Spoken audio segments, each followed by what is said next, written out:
This is one of Estee Lauder's richer faced moisturizers designed as a multi-purpose cream for hydration and overall skin support.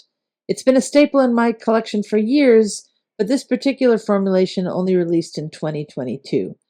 The texture here is a soft, silky cream that feels airy, nourishing, but still absorbs quickly into the skin without leaving a greasy layer.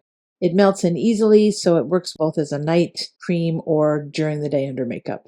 I have combination skin, and because I live in a warm climate, I rarely use this in the morning. But you certainly could, especially in dry and colder places. You could use this in your skincare steps after serum as the moisturizer. It's meant to be applied over the face and neck, morning or night, to add hydration and help the skin feel softer and more comfortable. As usual, I prefer the smaller sizes. I know you get more value when you go big, but I travel a lot and don't want to take up counter space.